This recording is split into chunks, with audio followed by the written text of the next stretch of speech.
សួស្តីបងប្អូនថ្នាក់ទី12ទាំងអស់គ្នាស្វាគមន៍មកកាន់វីដេអូថ្មីនេះគឺជាភាគទី2ដែលយើងបន្តធ្វើលំហាត់ប្រតិបត្តិនៅក្នុងសៀវភៅពុំទាំងអស់អញ្ចឹងដោយសន្យាកាលពីភាគមុននេះយើងនឹងដោះស្រាយលំហាត់តទៅនឹងប្រមាណទីបូកដកគុណចែកចំនួនកំផ្លេចអូខេអញ្ចឹងដំបូងយើងមើលប្រធានទៅប្រតិបត្តិគេឲ្យសរសេរចំនួនកំផ្លេចសិតនេះជាតម្រងពេជ្រកណិតអញ្ចឹងយើងមើលសិនថាយើងរំលឹកតិចមកតម្រងពេជ្រកណិតយើងគឺមិនទៅតម្រងពេជ្រកណិតយើងគឺសិតយើងមានតម្រង A បូក BE ដែល AB ហ្នឹងជារបស់ A បានន័យថា AB ហ្នឹងជាចំនួនពិតណាបាទអញ្ចឹងយើងត្រូវធ្វើម៉េចបំលែងអាគេឲ្យនេះចុងក្រោយឲ្យចេញជាតម្រងបែបនេះអូខេអញ្ចឹងយើងមើលណាយើងឃើញអានេះជាភាគយកអានេះជាភាគបែកអញ្ចឹងអាទាំងអស់ហ្នឹងវាការ៉េអញ្ចឹងយើងរំលឹកតិចទៅទី1គេរំលឹករូបមន្តទៅប្រើមក A លើ B លើកជាការ៉េមានន័យថា A ក៏ការ៉េ B ក៏ការ៉េទី2 A បូក B លើកជាការ៉េវាស្មើគេ A ការ៉េបូក2ដង AB បូក B ការ៉េទី3 I ការ៉េយើងស្មើប៉ុន្មាន I ការ៉េដែលយើងទៅចាំទៅ I ការ៉េគឺស្មើដក1បាទអញ្ចឹងចំឡើយសរសេរសិតជាតម្រងពេជ្រកណិតគេមានសិតស្មើអីដក1បូកឬ3 I លើ 2I លើកជាការ៉េអូខេមកអញ្ចឹងយើងមើលអញ្ចឹងអានេះអាដំបូងទៅប្រើគេនេះអញ្ចឹងអានេះគិតចាត់ទុកនេះជា A អានេះជា B A លើ B លើជាការ៉េបើថា A ក៏ការ៉េ B ក៏ការ៉េអញ្ចឹងយើងនឹងបានអីឥឡូវយើងបានដក1បូកឬ3 I លើកជាការ៉េលើអីគេ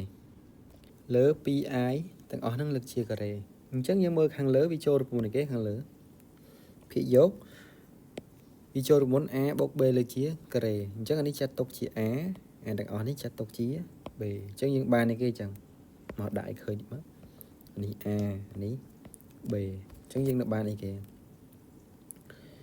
ដក1លើកជាការ៉េបូក2គុណនឹងដក1គុណនឹងរឹស 3I បូក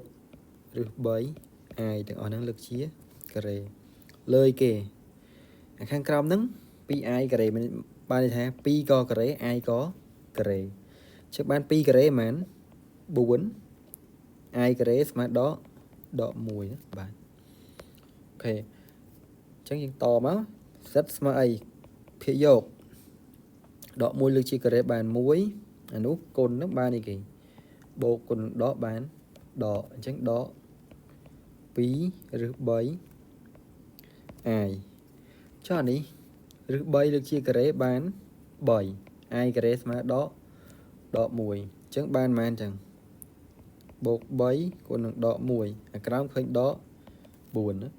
តែម្ដុំនេះឃើញប៉ុន្មាននេះដក3អញ្ចឹងយក1ដក3អញ្ចឹងឃើញប៉ុន្មានដក2ឬ3 I លើប៉ុន្មានលើ4ណាដក4អញ្ចឹងសួរថាអញ្ចឹងអានេះវាជាតម្រងពេជ្រកណិតហើយនៅវាមានតម្រង A បូក BE នេះហើយនៅអញ្ចឹងចម្លើយគឺនៅអញ្ចឹងយើងធ្វើម៉េចជាងឃើញអានេះដកអានេះដកនេះយើងអាចសម្រួលសញ្ញាដកបានអញ្ចឹងវាទៅជាបូកទាំងអស់ហើយឬក៏យើងអាចផ្ដាច់ភាគបែងយកតែម្ដងក៏បានដែរបានដក2លើដក4ដក2ឬ3 I លើប៉ុន្មានដក4អញ្ចឹងដក2លើដក4សម្រួលទៅបាន1លើ2អានេះដកចែកដកបានបូកណាអញ្ចឹងបូកឬ3លើ2